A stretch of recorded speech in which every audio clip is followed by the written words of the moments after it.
अगर आप देख रहे हैं पावर बीआई हिंदी की वीडियो सीरीज मेरे यूट्यूब चैनल पर और आपके कुछ सवाल हैं और उन सवालों के आपको जवाब चाहिए तो फटाफट वो सवाल कीजिए कमेंट्स में, क्योंकि मैंने ये सीरीज बनाई है आपके उन सवालों के जवाब देने के लिए, ताकि ये संवाद एक तरफा ना रहे, दोनों तरफ से बने।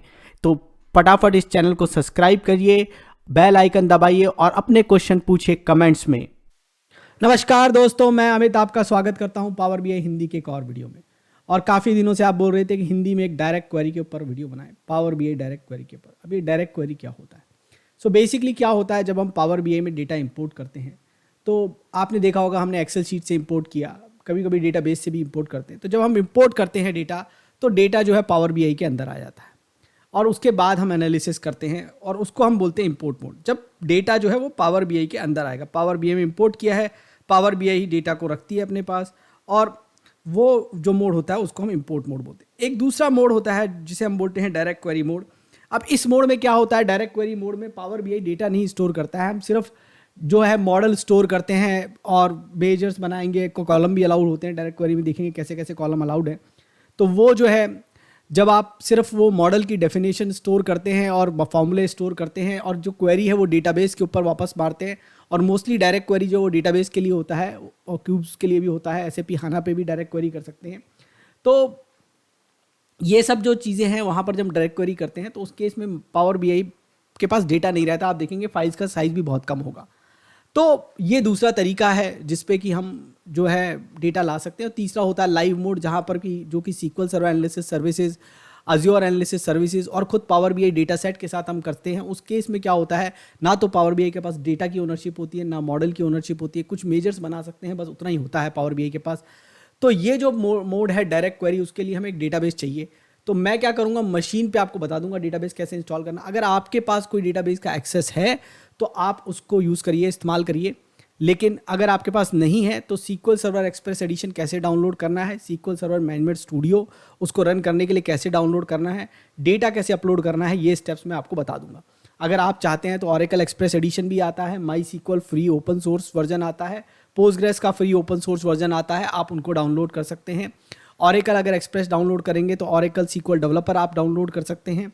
इसी प्रकार से अगर आपने पोस्टग्रेस किया है तो पोस्टग्रेस के लिए आपको पीजी एडमिन मिल जाएगा और माई सीक्वल के लिए माई सीक्वल वर्कबेंच मिल जाएगी। तो वो सॉफ्टवेयर आप डाउनलोड करके उनके साथ इंटरेक्ट कर सकते हैं। सबके पास कमांड प्रॉम्प्ट रहता है, पर आजकल क्योंकि कमांड प्रॉम्प्ट बहुत कम यूज़ होता है, जब हम लोगों ने स्टार्ट किया था तो हम ज़्यादातर काम कमांड प्रॉम्प्ट से ही करते थे। तो कमांड प्रॉम्प्ट का भी आप यूज़ कर सकते हैं। तो हर एक जो डेटाबेस है जब वो इंस्टॉल होगा तो वो कमांड प्रॉम्प्ट का एक्सेस भी देगा, तो वो आप सीक्वल जो प्रॉम्प्ट होता है उसका भी यूज़ कर सकते हैं सीक्वल स्टेटमेंट लिखने के लिए। बट हम ज़्यादा सीक्वल स्टेटमेंट नहीं लिखेंगे, हम तो सिर्फ डेटा लोड करेंगे और वो डेटा लोड करके हम पावर बीआई में यूज़ करना चाहते हैं। तो ये हमारा ऑब्जेक्टिव है आज का। तो चलिए सबसे पहले ब्राउज़र ओपन कर लेते हैं और ब्राउज़र के ऊपर हम टाइप कर लेते हैं डाउनलोड, या मैं कर लेता हूँ सीक्वल सर्वर एक्सप्रेस डाउनलोड कर लेता हूँ। तो एक्सप्रेस डाउनलोड के लिए मुझे लिंक चाहिए। तो मैं देखिए यहाँ पर ये मैंने टाइप किया है सीक्वल सर्वर, और यहाँ पर आपको देख रहे हैं जो पहला वाला लिंक है इसको मैं यूज़ करने वाला हूँ, माइक्रोसॉफ्ट का जो पहला वाला लिंक आ रहा है। तो चलिए मैं इस पर क्लिक कर देता हूँ अब, और जब मैं क्लिक करके अंदर जाऊँगा तो मुझे ये ऑप्शंस मिलेंगे। जिस ऑप्शंस में अगर आप देखेंगे अज्योर वाला ऑप्शन मुझे एक दिख रहा है, ठीक है। अज्योर पे आप चाहे तो अज्योर पे अकाउंट भी बना सकते हैं, उसका भी मैंने वीडियो बनाया था, और उसमें कुछ डॉलर्स फ्री मिलते हैं। तो उसको आप यूज़ करके, रुपए में मिलेगा, इंडिया में कर रहे हैं तो बाहर कर रहे हैं तो उस करेंसी, देश की करेंसी के हिसाब से मिल सकता है, डॉलर में भी मिल सकता है। तो आपको क्या करना है, आप अज्योर का अकाउंट बना सकते हैं। वो वीडियो देख लीजिएगा, एक इंग्लिश वाला वीडियो है जो कि सीक्वल अज्योर सीक्वल के ऊपर है, वो वाले वीडियो को देख के आप कर सकते हैं, ठीक है। तो ये सारे ऑप्शन हैं यहाँ पर देखिए डाउनलोड करने के लिए। और फिर यहाँ पर जो है नीचे जब आएंगे तो आपको फिर से दिखेगा, देखिए डेवलपर चाहिए आपको या आपको एक्सप्रेस चाहिए। तो अभी आप एक्सप्रेस डाउनलोड कर लीजिए। एक्सप्रेस के नीचे डाउनलोड का बटन है, इसके ऊपर अगर आप क्लिक करेंगे तो आप एक्सप्रेस को डाउनलोड कर पाएंगे। तो चलिए क्लिक कर लेते हैं और अगला पेज ओपन, ये देखिए यहाँ पर शायद डाउनलोड चालू हो गया। छोटा डाउनलोड रहता है, लेकिन ये डाउनलोड क्या करेगा, जब आप उस पर डबल क्लिक करके स्टार्ट करोगे तो ये फिर से जो है डाउनलोड जो है वो डाउनलोड करेगा, और भी जो फाइल्स है वो चाहिए रहती है। तो आजकल जो है डाउनलोड का थोड़ा सा मैकेनिज्म जो है थोड़ा डिफरेंट होता है। ऐसा नहीं होता कि एक बारी में पूरी फाइल डाउनलोड होगी, पहले एक छोटी फाइल डाउनलोड होती है, फिर वो फाइल अपने हिसाब से डाउनलोड करती रहती है। तो ठीक है, तो ये डाउनलोड हो रहा है, मैं पहले से डाउनलोड कर चुका हूँ इसको। तो आपको कुछ नहीं करना है, एक डबल क्लिक करके इस फाइल को स्टार्ट कर लेना है। ये परमिशन मांगेगा तो विंडोज़ के ऊपर, तो वो परमिशन आपको दे देनी है, और उसके बाद जो इसका एडिटर है वो चालू हो जाएगा इस तरीके से। और जब ये एडिटर चालू हो गया है आपका, तो बेसिक इंस्टॉल करना है, कस्टम करना है, मीडिया बेसिक वाला कर लीजिएगा। उसके बाद ये जो है एक्सेप्ट कर लीजिएगा। अब मैं एक्सेप्ट तो कर रहा हूँ, लेकिन इसके बाद मैं इंस्टॉल नहीं दबाऊंगा। ये लोकेशन आप चाहे तो अपने हिसाब से चेंज कर लेते हैं, कर सकते हैं। तो लोकेशन यहाँ पूछेगा, ये लोकेशन आप अपने हिसाब से चेंज कर लीजिएगा, मैं नहीं कर रहा हूँ। और उसके बाद ये इंस्टॉल का बटन दबा दीजिएगा।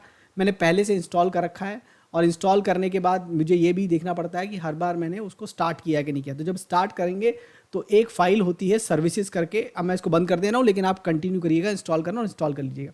एक फाइल होती है सर्विसेज करके, तो अगर आप अपने स्टार्ट मेन्यू में जाके सर्च करेंगे सर्विसेज, मैं उसको खोल के आपको सीधे दिखा देता हूँ। सर्विसेज डॉट MSC टाइप कर सकते हैं रन के ऊपर, या सिर्फ सर्विसेज सर्च करेंगे तो एक सर्विसेज करके आ जाएगी। उसमें सारी विंडोज़ की सर्विसेज होंगी, और उन सर्विसेज के अंदर ये बाय डिफ़ॉल्ट स्टार्ट में ही रहेगी। आपको कुछ नहीं करना है। आपको अगर आपको चेंज करना है तो आप जाके यहाँ पर प्रेस करके SQL सर्वर प्रेस करके एक्सप्रेस एडिशन, देखिए रनिंग में है। इसकी सेटिंग्स प्रॉपर्टीज़ में आप चाहेंगे, और इसकी प्रॉपर्टीज़ में जाके अभी ऑटोमेटिक है। अगर आपको हमेशा स्टार्ट नहीं करना तो आप मैनुअल कर सकते हैं, और चाहे तो उसको स्टॉप भी कर सकते हैं अगर आप नहीं रन कर रहे हो उस वक्त।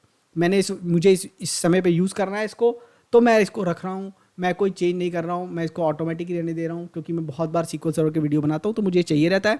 इसलिए मैं कोई भी सेटिंग में चेंज नहीं कर रहा हूँ, इसको मैं एज इज छोड़ दे रहा हूँ। बट अगर आपको ज़रूरत है तो आप इन सेटिंग्स को चेंज कर सकते हैं। सर्विसेज करके ये होता है, रन करेंगे तो भी रन पे करेंगे, और या आप सर्च करेंगे तो दोनों केस में आपको मिल जाएगा।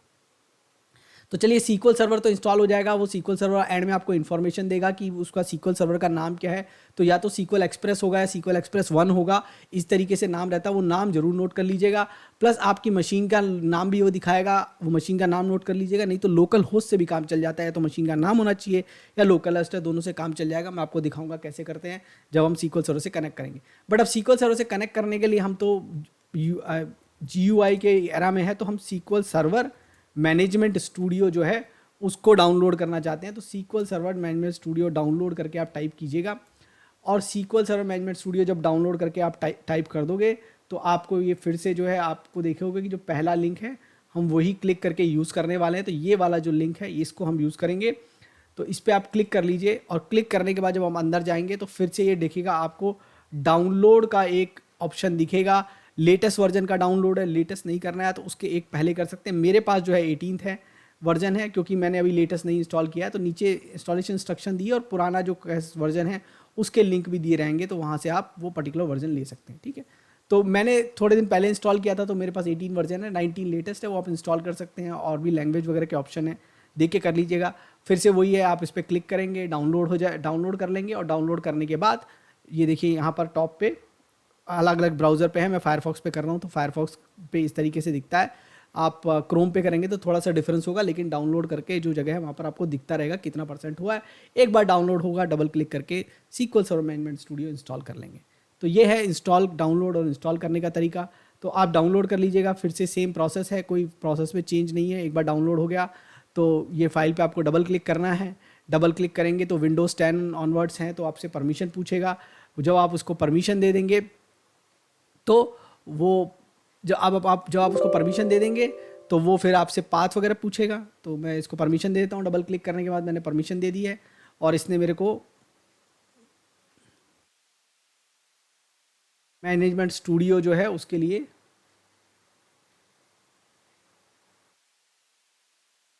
शायद SQL सर्वर एक्सप्रेस एडिशन पे कर दिया। फिर से करता हूँ, देखिए मैनेजमेंट स्टूडियो भी डाउनलोड नहीं हुआ है, तो ये SQL एक्सप्रेस हो रहा है। SQL सर्वर मैनेजमेंट स्टूडियो का सेटअप ये है। मैंने फिर से क्लिक किया, एक बार फिर से ट्राई करेंगे।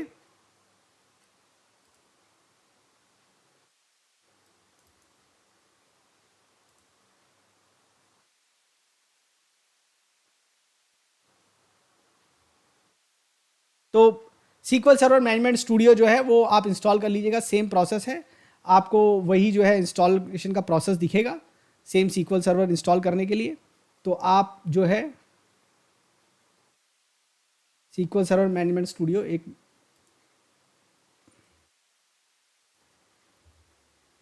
मुझे स्क्रीन दिखने लगी है, मैं आपको दिखा देता हूँ।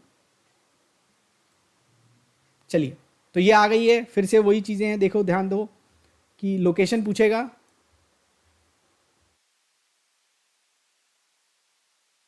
तो लोकेशन देनी है। लोकेशन चाहिए तो चेंज कर सकते हो, इंस्टॉल का बटन है, चेंज करके इंस्टॉल कर दीजिएगा। बस यही दो स्टेप है और कोई ज़्यादा स्टेप नहीं है। तो एस्केप कर दीजिएगा। मैं तो एस्केप कर रहा हूँ, आप लोग इंस्टॉल कर लीजिएगा। क्लोज कर देते हैं। मेरे पास दोनों इंस्टॉल है। जब SQL server management studio install हो जाएगा तो उसके बाद आप जाके क्या करेंगे, सीक्वल सर्वर मैनेजमेंट स्टूडियो को खोल लेंगे। और जब आप खोलेंगे तो वो कुछ ये ब्लैंक दिखाएगा, आपको कुछ नहीं दिखाएगा। मैं इसको कट कर देता हूँ, ये ब्लैंक दिखाएगा। और ये यूज़र नेम ऑथेंटिकेशन वगैरह भी कुछ नहीं दिखाने वाला है, सिर्फ ब्लैंक एक आने वाला है। और हो सकता है ये ऑथेंटिकेशन भी सीक्वल सर्वर। तो आपको क्या करना है, यहाँ पर या तो अपनी मशीन का नाम और /SQL एक्सप्रेस टाइप करना है। वो नोट कर लीजिएगा, जब वो इंस्टॉल होगा तो बताएगा। और क्योंकि हमने एक्सप्रेस एडिशन इंस्टॉल किया तो उसमें पहली बार विंडोज़ ऑथेंटिकेशन लगेगा, यूज़र नहीं बनेगा। तो मैं विंडोज़ ऑथेंटिकेशन यूज़ कर रहा हूँ। मैं बाकी कुछ चेंज नहीं कर रहा, जो ले रहा है वो लेने दे रहा हूँ। और मैं लोकल होस्ट, सो ध्यान दीजिएगा यहाँ पर लिखा है लोकल होस्ट, और ये / है, ध्यान दीजिएगा। और ये SQL एक्सप्रेस, ठीक है। तो ये चीज़ें ध्यान रख के आप दीजिएगा। और उसके बाद आपसे बोलिएगा कनेक्ट करेंगे, तो कनेक्ट करेगा। जब कनेक्ट करेंगे, आप पहली बार कनेक्ट करेंगे तो इस तरीके से खोलेगा। और जब इसका डेटाबेस खोलेंगे तो आपको कोई डेटाबेस नहीं दिखाई देगा। मेरे केस में 2 हैं, आपको कोई भी डेटाबेस यहाँ पर दिखाई नहीं देगा, एक भी डेटाबेस नहीं होगा। और जो पहला चीज़ आप करेंगे इसमें, सबसे पहली चीज़ जो आप करेंगे वो ये होगा कि आप राइट क्लिक करेंगे और बोलेंगे न्यू डेटाबेस। सो आप क्या करने वाले हैं, राइट क्लिक करके बोलने वाले हैं डेटाबेस के ऊपर new database. So new database पे आप क्लिक करिएगा और फिर आप एक डेटाबेस का नाम दीजिएगा। डेमो करके दे सकते हैं, मैं डेमो 1 दूंगा क्योंकि डेमो मैंने पहले से बना रखा है। और जो भी इसकी डिफ़ॉल्ट लोकेशन है वहीं पे जाने दूंगा। फिर ओके प्रेस कर दूंगा। ओके प्रेस करूंगा तो एक डेटाबेस क्रिएट हो जाएगा। आपके केस में ये पहला डेटाबेस होगा, अगर आपने पहली बार इंस्टॉल किया तो डेटाबेस नहीं होगा। और अगर आप लोग कोई दूसरा डेटाबेस है जो आपका डेवलपमेंट डेटाबेस है, उसमें प्रैक्टिस के लिए बनाना चाहते हैं तो डेमो करके डेमो 1 करके एक बना लीजिएगा। किसी भी हालत में प्रोडक्शन डेटाबेस को या टेस्ट डेटाबेस को टच मत करिएगा, उसमें डेटाबेस बनाकर भी नहीं करिएगा, किसी भी तरीके से उस पर आपको ऑपरेशन नहीं करना है। ऑर्गेनाइजेशन का जो डेटाबेस है उसको टच मत करिए। अपनी मशीन पे परमिशन लेके एडमिन से इंस्टॉल कर लीजिए, या आपकी अपनी मशीन है तो उस पर आप इंस्टॉल कर ही सकते हैं। ऑफिस की मशीन है तो अगर परमिशन लगती है तो परमिशन लेके इंस्टॉल कर लीजिएगा। आपके पास कभी कभी एडमिन प्रिविलेज नहीं होते हैं तो आप ये इंस्टॉल नहीं कर पाएंगे। तो चलिए, अगर आपने अब ये इंस्टॉल कर लिया है डेमो, अगर आपके टेबल खोलेंगे तो आपको फिर से टेबल में कुछ नहीं दिखेगा। तो आपने डेटाबेस खोला, टेबल खोली, टेबल में कुछ नहीं दिखेगा। तो अब हम यहाँ पर क्या करेंगे, अब हम यहाँ पर जो है डेटा लोड करेंगे। और डेटा लोड करने के लिए फिर से अब आपको मैं बताता हूँ क्या करना है आपको। मैं ड्रॉपबॉक्स का लिंक भी दे दूँगा, और नहीं है तो यहाँ पर जाके आप जो फाइल है गिटहब का लिंक अब तो आपको याद हो गया होगा, github.com Amit Chandak PBI power BI। तो नाम तो पावर BI का, लेकिन फाइल आपको सब जगह की मिल जाएगी, ठीक है। तो ये वाला लिंक आप ध्यान रखिएगा, बस इस लिंक से आपको डाउनलोड करना है। बुकमार्क करके रख लीजिए इसको। और इसमें जाके CSV करके एक फ़ोल्डर मिल जाएगा, वहाँ से डाउनलोड कर सकते हैं आप, ठीक है। तो ये सारी फाइल है, CSV करके राइट क्लिक करके आप इसको डाउनलोड करके कॉपी लिंक करके डाउनलोड कर सकते हैं, या फिर इस पर क्लिक कर दीजिएगा तो ये पूरा डेटा खोल देगा। तो यहाँ से आपको डाउनलोड कौन सी करनी है, आपको ये डिटेल वाली नहीं करिएगा, आप करिएगा डाउनलोड आइटम, सेल्स और ज्योग्राफी और कस्टमर। सो वही जो हम चार्ट यूज़ करते हैं, सेल्स, आइटम, ज्योग्राफी, कस्टमर, ये डाउनलोड कर लीजिएगा। और अगर आप चाहिए तो XLS फाइल डाउनलोड कर लीजिएगा। XLS को अपने सिस्टम के ऊपर CSV में कन्वर्ट कर सकते हैं। और दूसरी चीज़ क्या कर सकते हैं कि आपके पास पहले से अगर XLS पड़ी है जो कि sales data used in video है, वो भी यूज़ कर सकते हैं, उससे भी आप लोड कर सकते हैं। तो मैनेजमेंट स्टूडियो में दोनों तरीके से लोड हो जाता है, पर कभी कभी वो ड्राइवर का इशू देता है। तो वो ड्राइवर का अगर इशू दे रहा है XLS करने पर, तो आप उसको इंस्टॉल कर लीजिएगा। तो चलिए मैं आपको बताता हूँ आप कैसे हम ये फाइल को लेके आएंगे। मैं ये बंद कर देता हूँ जो मेरा इंस्टॉलर खुला हुआ है, और मैं आपको वापस ले चलता हूँ सीक्वल सर्वर मैनेजमेंट स्टूडियो के ऊपर, आपको वापस ले चलता हूँ। और सीक्वल सर्वर मैनेजमेंट स्टूडियो में अब हमें करना क्या है, अब हमें करना है इंस्टॉलेशन। तो चलिए, इंस्टॉलेशन करने के लिए क्या करेंगे, इंस्टॉलेशन तो हमने कर लिया है, अब हमें करना है डेटा को लोड। डेटा को लोड करना है, चारों फाइलें लोड करनी। देखो डेमो में है क्या, पहले से देख लेते हैं। तो मैं सिर्फ आपको एक दो ही बता दूंगा। देखो डेमो में सारी है, और ये डेट टेबल का मैंने एक नया स्क्रिप्ट बनाया है, मीडियम के ऊपर है, वो भी आपको दूंगा लिंक। तो चलो करते हैं, क्या करने वाले हैं अब हम लोग। डेमो के ऊपर राइट क्लिक करेंगे, टास्क में जाएंगे, और टास्क में जाके क्या बोलेंगे, हम बोलेंगे टास्क में जाके कि हमें इंपोर्ट करना है डेटा। तो कहाँ चला गया हमारा इंपोर्ट, इंपोर्ट फ्लैट फाइल, नीचे ऑप्शन है देखो बिल्कुल लास्ट में हाईलाइट हो रखा है येलो कलर में। सो इंपोर्ट फ्लैट फाइल यूज़ करने वाले हैं। इंपोर्ट फ्लैट फाइल में ये पहली स्क्रीन तो आप स्किप कर सकते हैं, इसको बोल भी सकते हैं कि do not share show again. Next करेंगे। नेक्स्ट करने के बाद ब्राउज़ कर लेंगे। ब्राउज़ करके आप जो है फाइल्स अपनी ले लेंगे। मेरे पास जो फाइल्स हैं वो पड़ी हैं पावर बीआई के अंदर, डेटा के अंदर, तो वहाँ से मैं ले लूँगा। तो CSV फाइल में मैं आपको एक फाइल दिखा देता हूँ, कस्टमर करके एक फाइल है, उसको ओपन कर लेते हैं। टेबल का अगर आपको नाम चेंज करना है डेटाबेस में तो कर सकते हैं, इस तरीके से रखेंगे। नेक्स्ट प्रेस करेंगे, प्रीव्यू डेटा करेंगे, उसको एज इट इज़ कर दीजिए। उसके नेक्स्ट स्टेप में क्या करिएगा, मैं सिंपली क्या करता हूँ, या तो जो है वही रहने दीजिए, नहीं तो मैं टिपिकली क्या करता हूँ स्टैंडर्ड डेटा टाइप कर देता हूँ। तो जितने भी ये टाइनी इंट और ये सब है इनको मैं इंट कर देता हूँ और वह वेरकेयर कर देता हूँ। वैसे एन वेरकेयर भी ठीक ही है, कोई दिक्कत नहीं है, बट चेंज करने के लिए मैं आपको बता दे रहा हूँ कि वेरकेयर भी कर सकते हैं, ठीक है। तो जो भी आपको दूसरा डेटा टाइप करना वो कर दीजिए। डेटा टाइप चेंज करने के बाद आप नेक्स्ट कर दीजिएगा। प्लीज़ ध्यान दीजिएगा कि डेटा टाइप ऐसा ना करिएगा कि जहाँ कन्वर्जन एरर आ जाए, ठीक है। और फिर फिनिश कर दीजिएगा और ये डेटा लोड कर देगा। अब जब डेटा लोड कर देगा तो कैसे वेरीफाई करना, देखो सक्सेस लिखा हुआ आ गया, ठीक है। अब कोई नेक्स्ट का बटन नहीं है, सिर्फ क्लोज का बटन बचा है हमारे पास, तो क्लोज का बटन दबा देंगे। और यहाँ पर जाके अब आप जब ये जो रिफ्रेश का बटन है, देखो यहाँ पर ऊपर टॉप पे रिफ्रेश का बटन, इस रिफ्रेश के बटन को आप दबाओगे और डेमो 1 की टेबल खोल के देखोगे तो यहाँ पर टेबल आ जाएगी। इस पर राइट क्लिक करके ये जो ऑप्शन है सेलेक्ट 1000 रोज़ वाला वो चूज़ करके आप डेटा चेक कर सकते हो। सो सेलेक्ट 1000 रोज़ कर लीजिएगा।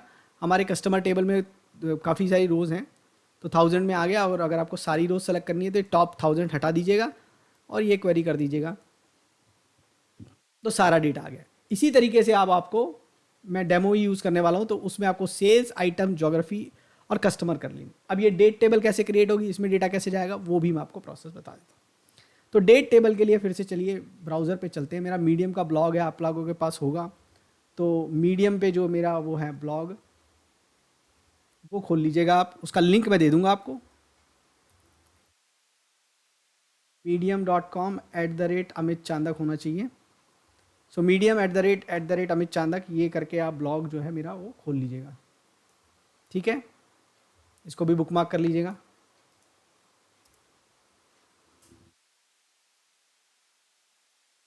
और इसमें जब आप स्क्रॉल करेंगे बहुत सारे ब्लॉग हैं, आप सभी ब्लॉग्स में पढ़ सकते हैं, काफ़ी सारे पावर बीआई के ब्लॉग हैं। इसमें ये 4 दिसंबर का एक ब्लॉग मिलेगा, power BI direct query date table, ये वाला लेना है। अगर आपने SQL server express edition 2022 install किया है तो जो है 2 अलग अलग स्क्रिप्ट चलती है। पहली जो स्क्रिप्ट है ये क्रिएट टेबल की है, तो ये create table as it is आपको लेनी है। और मैं क्या करता हूँ आपको इसको दूसरे डेटाबेस पे चला के दिखा देता हूँ, डेमो 1 पे, ठीक है।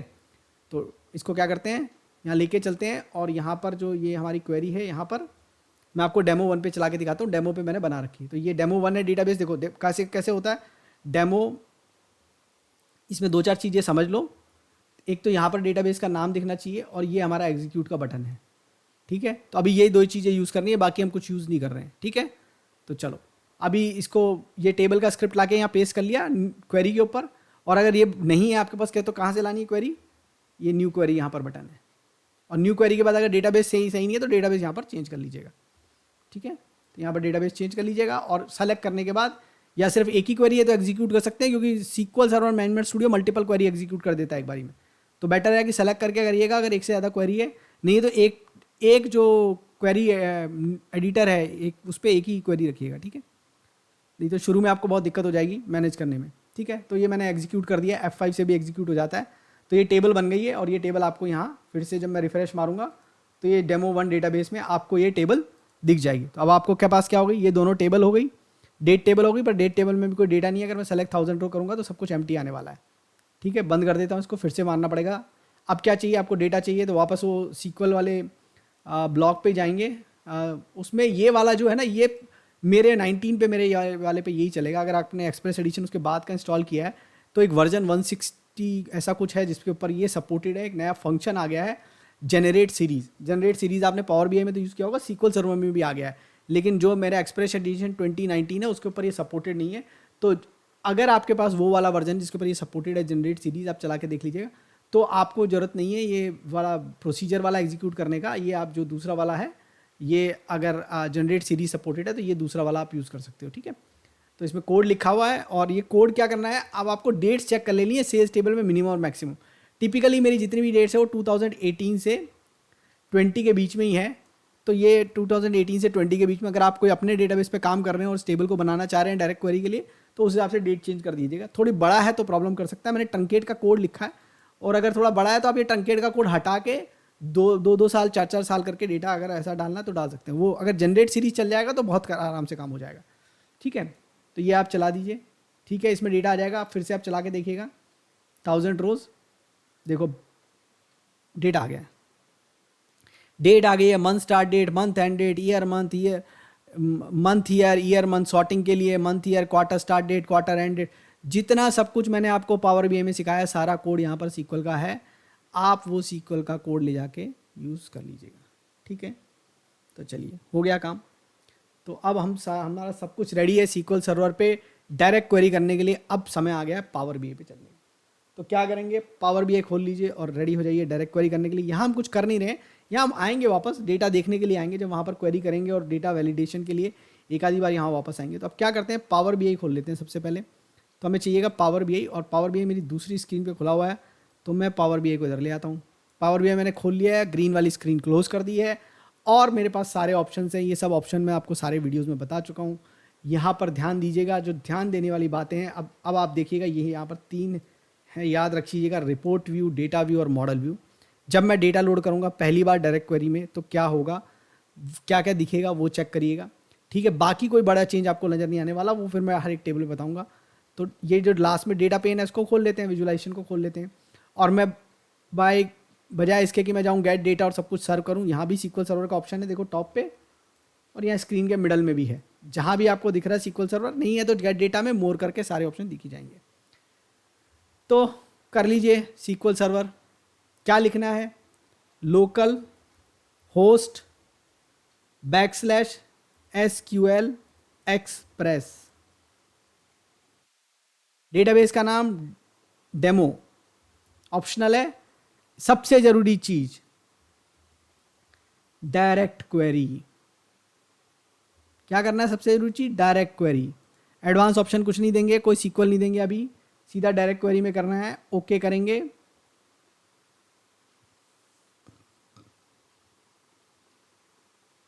ओपन हो गया। टेबल पे क्लिक करते हैं तो सिर्फ टेबल दिखाता है, लोड के बटन इनेबल नहीं कर रहा। देखो जब भी आपको चेक करना है तो आपको ध्यान देना है कि यहां पर जो है टेबल पे चेक बॉक्स को चेक करना है। ठीक है, तो आपको चेक बॉक्स को चेक करना है, तभी जो है वो डेटा का लोड का बटन इनेबल होगा, उसके पहले नहीं होगा, और सबके लिए करना है आपको। ठीक है, तो चलो कस्टमर, देखो अभी लोड का बटन आ गया, एक को भी चेक करते ही आ गया। तो सबको चेक कर लेंगे इस तरीके से। चारों टेबल सेम मॉडल है। क्या मॉडल है, हमारे पास एक सेल्स की टेबल है जिसके अंदर ऑर्डर नंबर है जो कि यूनिक है हर लाइन पे, आइटम आईडी है जिसकी रेफरेंस टेबल आइटम है, सेल्स डेट है जो कि डेट है जिसके लिए हमें रेफरेंस टेबल डेट टेबल बना ली है, कस्टमर आईडी है जिसके अंदर हमारे पास कस्टमर की इंफॉर्मेशन है, उसकी मास्टर टेबल कस्टमर है, और क्वांटिटी है, प्राइस है, कॉग्स है, डिस्काउंट है, सिटी आईडी भी है, सिटी आईडी की रेफरेंस टेबल ज्योग्राफी की टेबल है जिसके अंदर हमारे पास सिटी और स्टेट का डेटा है। तो परफेक्ट स्टार स्कीमा है फिर से हमारे पास यहाँ पर भी, और इस परफेक्ट स्टार स्कीमा को हम लोड करने वाले हैं। और लोड करने के बाद यहाँ पर अब इस बार आप देखेंगे जब ये लोड करेगा तो आपको कुछ डेटा नहीं दिखाएगा, क्योंकि फाइल में डेटा तो आने ही नहीं वाला है। डेटा कहाँ है, अभी भी डेटाबेस पर है, डायरेक्ट क्वेरी है। और सबसे बड़ी पहचान, जब सिर्फ और सिर्फ डायरेक्ट क्वेरी की टेबल से, आपके पास कोई इंपोर्ट मोड की टेबल नहीं है, लेफ्ट हैंड साइड पे ध्यान दीजिएगा, उल्टे हाथ की तरफ कोई डेटा व्यू नहीं है। ठीक है, अब डेटा व्यू नहीं है तो चलिए सीधे मॉडल व्यू पे चलते हैं। आपको पता है सबसे पहले मॉडल कॉन्फ़िगर कर लेंगे, और उसके बाद हम जाके ट्राई करेंगे पावर क्वेरी में और डेक्स में क्या हम कैलकुलेटेड कॉलम बना सकते हैं, कैसे कैसे कैलकुलेटेड कॉलम बना सकते हैं, और उसके बाद हम ट्राई करेंगे कि हम क्या क्या मेजर्स बना सकते हैं। तो चलिए, तो थोड़ा सा ऑर्गेनाइज कर लेते हैं ये टेबल्स को। देखो ये ज्योग्राफी आ गई, ये आइटम आ गई, डेट की भी एक टेबल है हमारे पास, ये सेल्स की टेबल है, डेट की टेबल है, इन सबको ये ऑर्गेनाइज कर लिया। जॉइंस कैसे हैं, 1 to many single directional join बनाने हैं। बाई डायरेक्शनल जॉइन बिल्कुल अवॉइड करिएगा डायरेक्ट क्वेरी में, क्योंकि ये बहुत ज़्यादा क्वेरीज को जनरेट कर सकता है। क्योंकि बाई डायरेक्शनल जॉइन का मतलब होता है फैक्ट भी डायमेंशन को फिल्टर करेगी। अभी तो मेरे पास सिंगल फैक्ट है तो मैं सारे बाई डायरेक्शनल बना सकता हूँ। एक से ज़्यादा फैक्ट होती है तो वो लूप भी क्रिएट कर सकता है कि भाई सेल से कस्टमर पे गए, कस्टमर से वापस परचेज पे गए, परचेज से डेट पे गए, डेट से वापस परचेज सेल्स पे आ गए और सारे बाई डायरेक्शनल है तो लूप बन जाएगा। तो लूप नहीं बनना चाहिए, ये आपको ध्यान रखना है। तो चलिए कैसे कैसे कनेक्ट होंगे। कस्टमर टेबल से कस्टमर आईडी पे कनेक्ट होंगे। ये ओपन किया पॉपअप इसने, कस्टमर जो है यहाँ पर वन है, वन साइड पे हमने वन टू मैनी रखना है, मतलब यहाँ पर हम मान रहे हैं यूनिक है और यहाँ पर कस्टमर आईडी है। और आप यहाँ पर बोल सकते हैं अज्यूम रेफरेंशियल इंटीग्रिटी, ताकि वो इनर जॉइन को फोर्स करे और वो ये भी चेक भी करेगा अगर आप ये प्रेस करेंगे। डायरेक्शन हम सिंगल रखने वाले हैं, इस बार बोथ नहीं करने वाले हैं। हमें फैक्ट से डायमेंशन को फिल्टर नहीं करना है, अननेसेसरी क्वेरीज होंगी। सिमिलरली मैं यहाँ पर जो है फिर से सिटी को ज्वाइन करूँगा और फिर से मैं कुछ नहीं करने वाला हूँ। सिटी मेरे को पता है वन साइड पे है, इसका मतलब सिटी आईडी यूनिक है, वो रिपीट नहीं हो रही है ज्योग्राफी टेबल में। सेल्स टेबल में मैनी साइड पे है, मतलब वो रिपीट हो सकती है। मेरे सिटी आईडी में कोई ब्लैंक वैल्यू नहीं है, सिटी आईडी प्राइमरी की है जो कि मैंने मार्क नहीं कर रखी है एज ए प्राइमरी की, बट डेटा में प्राइमरी की है। अज्यूम रेफरेंशियल इंटीग्रिटी बोल रहा हूँ, यस मैं आप अज्यूम कर सकते हो कि डेटा जो ज्योग्राफी टेबल में है वही डेटा यहाँ पर है और इनर जॉइन लगाया जा सकता है सेफली। आइटम टेबल में आइटम आईडी का ज्वाइन होता है, आइटम आईडी से हमारी सेल्स टेबल में again one two many, perfect star schema join, one single direction, one make relationship active. हमें तो हमेशा ही एक्टिव रखनी है, वो जब खुद से इनएक्टिव कर देगा तब हमें देखना रहता है कि इशू क्या है। चलिए ये भी कर दिया है और मैं डेट को ज्वाइन करने वाला हूँ सेल्स डेट से। सेल्स डेट के ऊपर इंश्योर कर लीजिएगा कि कोई टाइम स्टैम्प नहीं होनी चाहिए। अब ये जो फॉर्मेट है इसमें दिखता नहीं है, लेकिन अगर आप डेट टाइम फॉर्मेट में चेंज करके देखेंगे तो आपको दिख जाएगा कि कोई भी वहाँ पर टाइम स्टैम्प नहीं है। अगर टाइम स्टैम्प है तो डेटाबेस से ही डेट बना के लाइएगा, वही सबसे बेटर है, अदरवाइज जॉइन पे कन्वर्जन होगा। तो बेटर ये है कि आपकी जो डेटाबेस की टेबल है उस पर आप डेट बना के रखें एक अलग से, वही सबसे बेस्ट है डायरेक्ट क्वेरी के लिए। देखिए इंपोर्ट मोड है तो हम अपना नया कॉलम बना लेंगे, लोड टाइम पे लोड हो जाएगा, रन टाइम पे ज़्यादा इम्पैक्ट नहीं आएगा। यहाँ तो सब कुछ रन टाइम है। तो अगर आपके पास डायरेक्ट क्वेरी डेटाबेस है तो उसके अंदर जो डेट है वो बिना टाइम स्टैम्प की है, वही सबसे बेस्ट है डेट टेबल यूज़ करने के लिए। नहीं है तो बनाइए। जब आप डेटा वेयरहाउसिंग कर रहे हैं या जब आप अपना ETL कर रहे हैं तो मेक श्योर करिए कि आपका डेट और टाइम अलग अलग हो। आप एक कॉलम रखना चाहते हैं डेट टाइम का साथ में रखिए, लेकिन डेट अलग होना चाहिए, टाइम अलग होना चाहिए। तो चलिए बना लिया है, पूरा परफेक्ट स्टार स्कीमा बन गया है। यहाँ पर सारे वन टू मैनी ज्वाइन है और अब हमें टेस्ट करना है क्या क्या काम करता है क्या क्या नहीं करता है। तो आपको याद होगा कि हम टिपिकली इस मॉडल में ग्रॉस अमाउंट बनाते हैं, कॉग्स अमाउंट बनाते हैं, डिस्काउंट अमाउंट बनाते हैं, और हम सबको बनाएंगे लेकिन बनाएंगे अलग अलग जगह। तो सबसे पहले चलेंगे ट्रांसफॉर्म डेटा, और इस ट्रांसफॉर्म डेटा में पावर क्वेरी में हम चेक करना चाहते हैं कि हमें क्या क्या ऑपरेशन अलाउड है, हम क्या यहाँ पर कर सकते हैं क्या नहीं कर सकते। तो चलिए चेक कर लेते हैं यहाँ पर क्या कर सकते हैं। तो क्लिक करके यहाँ पर जो ऑपरेशंस है, अगर मैं इसको फर्स्ट रो एज हेडर करूँ तो बोल रहा है कि नहीं इंपोर्ट मोड पे स्विच करना पड़ेगा आपको, तो ऐसा नहीं कर सकते। ठीक है, तो बहुत सारे ऑपरेशन जो होते हैं वो आप नहीं कर पाएंगे यहाँ पर। सिमिलरली अगर आप मर्ज क्वेरीज के लिए जाएंगे, जैसे लीजिए सेल्स और आइटम को मर्ज करने की कोशिश करते हैं, तो आप बोलेंगे मर्ज क्वेरी एज न्यू और आप बोलेंगे item ID left join okay.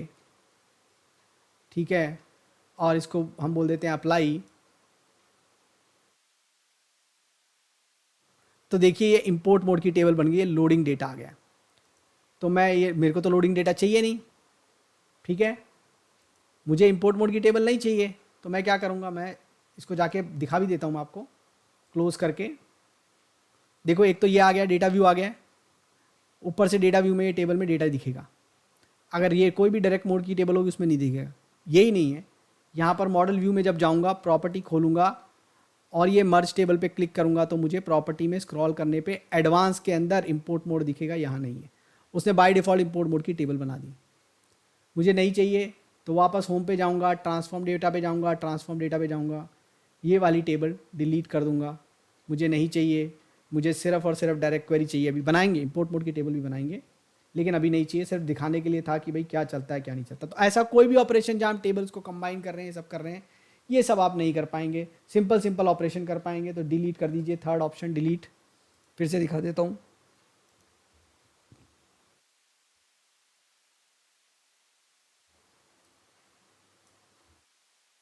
सो ये डिलीट है, इसको डिलीट कर दीजिएगा आप। और अप्लाई कर दीजिएगा। तो चलिए, तो ऐसे ऑपरेशन कोई भी नहीं होंगे। इसी प्रकार से फिर से अगर आप पाइवॉट कॉलम और ये सब कुछ ऑपरेशन करना चाहते हैं तो वो बताएगा, फिर वो आपको मैसेज देगा कि ये तो सब इंपोर्ट मोड में होगा और वो इंपोर्ट मोड में ही कर सकते हो, switch all to the import mode. तो ये सारे ऑपरेशन आप नहीं कर पाएंगे। तो चलिए सिंपल कॉलम बना के देखते हैं, कॉलम बना सकते हैं कि नहीं बना सकते। तो सेल्स टेबल में जो हम ग्रॉस अमाउंट करके बनाते थे, इसको रिफ्रेश पता नहीं दिखाता है। अच्छा, सबसे बड़ी बात, पावर क्वेरी में डेटा दिखाएगा, डेक्स में नहीं दिखा रहा था, पावर क्वेरी में सैंपल डेटा दिखाएगा। तो चलिए एक नया कस्टम कॉलम बनाते हैं। कौन सा कॉलम बनाएंगे? ग्रॉस अमाउंट करके कॉलम हमें चाहिए रहता था। कॉलम है, देखिए हम पावर क्वेरी की बात कर रहे हैं और डायरेक्ट क्वेरी मोड की बात कर रहे हैं। ग्रॉस अमाउंट हमें चाहिए जो कि होता है quantity multiply by price. Okay करिए, कॉलम बन गया। इसका डेटा टाइप सही नहीं है तो देखिए यहाँ पर ये नया कॉलम ऐड हो गया है। इसका फॉर्मूला आप यहाँ पर देख सकते हैं क्या आया है। कोई डायरेक्ट क्वेरी का मैसेज नहीं आया, आप देख सकते हो। यहाँ पर एडिट कॉलम स्टेप आ गया है। डेटा टाइप सही नहीं है तो उसके लिए चलिए ट्राई करते हैं। होम पर जाते हैं और इसका डेटा टाइप यहाँ पर जाके कर देते हैं होल नंबर। तो ये एरर दे रहा है कि नहीं, इसको होल नंबर नहीं करेगा। तो कुछ मत करिएगा, ये int64 वाला ये जो है ये कॉपी कर लीजिएगा, इसको क्रॉस कर दीजिएगा। अगर ये एरर देता है ऐसा, वापस जाइएगा, यहाँ पर जाके कॉमा लगा के आखिरी में ऐड कॉलम में int डॉट टाइप लिख दीजिएगा, int64 dot type, int64 dot type. देखिए यहाँ पर फॉर्मूले में यहाँ कॉमा लगा के ये चीज़ मैंने ऐड कर दी है, int64 डॉट टाइप। ये ऐड करने के बाद आप वापस थोड़ा बाहर निकलिए, देखिए मैसेज नहीं दिया, अप्लाई करके देखिए तो हमें कॉलम मिल गया। अब एक थोड़ा सा और ट्रिकी सा कॉलम बना लेते हैं इफ़ कंडीशन डाल के। तो हम याद है आइटम टेबल में ग्रुप बनाते थे, किसी वीडियो में देखा होगा, अगर आपने इंग्लिश वाला वीडियो देखे हैं तो इसमें हमने ग्रुप भी बनाए थे। चले यहाँ पर आज ग्रुप जो है पावर क्वेरी में बना लेते हैं। तो इफ़ कंडीशन लगा के बना लेते हैं। तो एक कस्टम कॉलम बनाएंगे। क्या कस्टम कॉलम बनाएंगे? कस्टम कॉलम बना लेते हैं ग्रुप। क्या कॉलम बनाएंगे? बोलेंगे if category equals to double quotes में कैटेगरी 1 है, देन ग्रुप 1।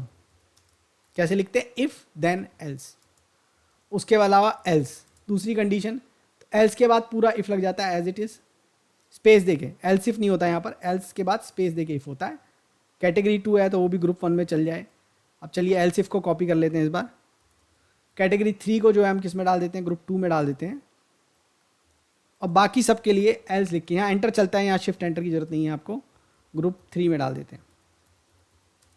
ग्रुप 3 में उसको डाल दिया था तो उसको ग्रुप, इन सबको ग्रुप 2 में डाल देते हैं। तो 4 और 5 को ग्रुप 2 में डाल देते हैं, कैटेगरी 3 को ग्रुप 3 में डाल देते हैं। तो ये हमारी एक कंडीशन बन गई जिसमें इफ़ यूज़ कर रहे हैं, इसको ओके कर देते हैं। आप देखो कोई उसने पूछा नहीं है हमसे। अगेन डेटा टाइप सही करना है तो यहाँ कस्टम कॉलम पे क्लिक करके थोड़ा सा नीचे चले जाइएगा, कॉमा मार के देखिए फिर से इस जगह पे आखिरी में कॉमा लगा के टाइप स्मॉल में टेक्स्ट। ऐसा अगर टाइप स्पेस करके लिखेंगे तो दोनों स्मॉल में लिखने हैं। तो चलिए कॉलम बन गया। तो हमने देख लिया कि जो कॉम्प्लेक्स ऑपरेशंस हैं जिसमें अक्रॉस कॉलम या अक्रॉस रोज करने हैं वो ऑपरेशन नहीं कर सकते। सिंपल सिंपल फॉर्मूले तो हम पावर क्वेरी में बना सकते हैं। तो आप भी ये सब फॉर्मूले बना के ट्राई करिएगा, एक्सपेरिमेंट करिएगा क्या क्या बना सकते हैं, तो आपको पता चल जाएगा। उसके बाद क्लोज एंड अप्लाई कर दीजिएगा। क्लोज एंड अप्लाई करने के बाद हम वापस मॉडल पे आ जाएंगे, चीज़ें लोड करेगा। देखिए आइटम टेबल में से चेंजेस लोड करें हैं तो अब आ गए हैं। पहले चेक कर लेते हैं, अब मॉडल तो है नहीं, यहाँ पर ही चेक करना पड़ेगा ग्रॉस है कि नहीं। हमारा ग्रॉस अमाउंट आ गया है तो चलिए ग्रॉस अमाउंट को ड्रैग करके यहाँ पर चेक कर लेते हैं क्या नंबर आ रहा है। तो सम ऑफ ग्रॉस अमाउंट आ गया, इसको टेबल में डाल लेते हैं। टेबल में एक नंबर आ रहा है, अब ये नंबर सही है गलत है हमें चेक करना पड़ेगा। तो चलिए हम चलते हैं कहाँ पर? सीक्वल सर्वर मैनेजमेंट स्टूडियो पे। और सीक्वल सर्वर मैनेजमेंट स्टूडियो पे जाके बोलते हैं select sum quantity star price from sales. ये हमने लिख दिया है और ये नंबर हमें मैच करना है। ये नंबर हमारा, तो ये आप देख रहे हैं 9770883 है, 9770883 है। डेसिमल प्लेस हम ऐड कर सकते हैं। अब याद रखिएगा अगर आपने वहाँ पर इसको होल नंबर बना दिया तो यहाँ डेसिमल बनाने का कोई फ़ायदा नहीं है, वो नंबर नहीं आएगा। तो जो भी अभी नंबर रख लेते हैं। यहाँ पर वैसे भी देखिए 0 के बाद कुछ है नहीं तो इसको होल नंबर ही रहने में फ़ायदा है। चलिए तो ग्रॉस अमाउंट बन गया है। अब हम तो और भी चीज़ें बनाते थे, हम कॉस्ट अमाउंट भी बनाते थे, डिस्काउंट अमाउंट भी बनाते थे। तो चलिए अब हमें एक नया कॉलम बनाना है और डेक्स के अंदर वो नया कॉलम बनाना चाहते हैं, तो डेक्स के अंदर क्या क्या नया कॉलम में कर सकते हैं, चलिए फिर से ट्राई करते हैं। तो डेक्स के अंदर एक नया कॉलम बनाएंगे कॉग्स अमाउंट, और कॉग्स अमाउंट कॉलम में हम बोलेंगे सम।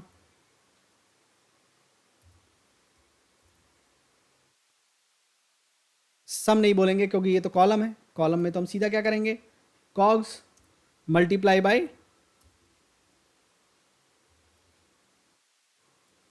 कॉस्ट ऑफ गुड सोल्ड, ये वहाँ पर नाम, तो COGS multiply by quantity, cost of good sold multiply by quantity, COGS amount हो जाएगा।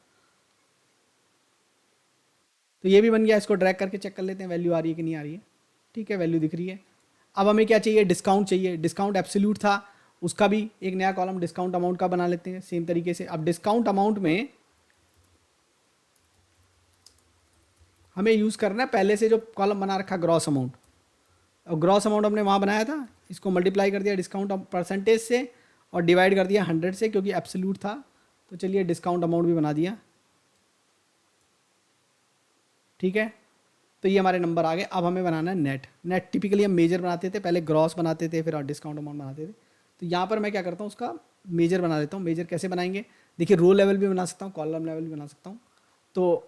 तो मेरे कॉलम तो चलते हैं, न्यू कॉलम चलते हैं, बट बिफोर मैं उसके आगे जाऊँ और आपको दिखाऊँ कैसे बना सकते हैं, एक और चीज़ जो यहाँ पर चलती है वो मैं आपको दिखा देता हूँ।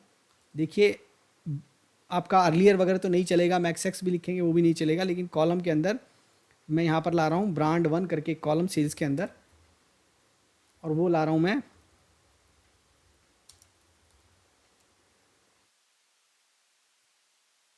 Related item brand.